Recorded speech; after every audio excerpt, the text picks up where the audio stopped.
In our modern world, we often let job titles define how much respect we give to those around us. But true character isn't found in a paycheck or a position.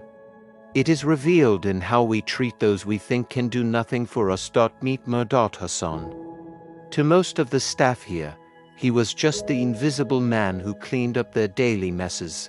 One afternoon, a manager with a sharp suit and an even sharper tongue decided to assert his dominance.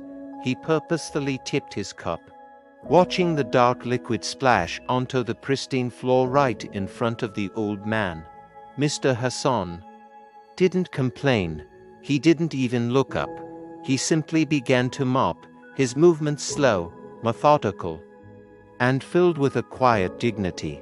The manager sneered, walking away with a laugh, while others watched from a distance, whispering and mocking the man in the blue uniform.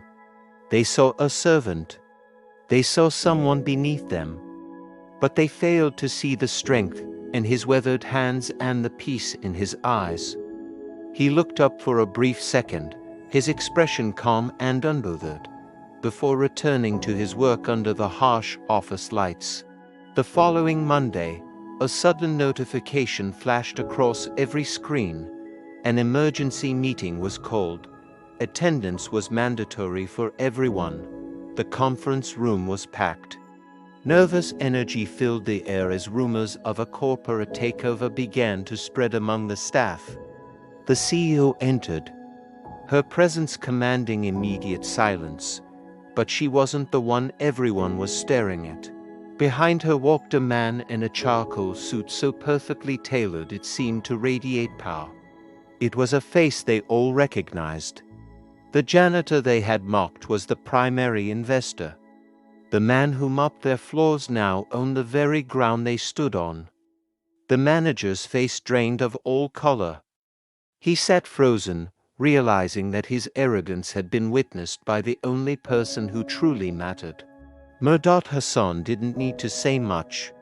He simply looked at the man who had spilled coffee on him, his silence speaking volumes. Within minutes, security was called. The manager was led out, leaving behind a room full of people who had just learned a life-changing lesson. Always remember, a person's worth isn't measured by their uniform, but by the kindness and respect they show to everyone. Be careful how you treat people, because one day, you might find out that the person you look down on is the one holding your future.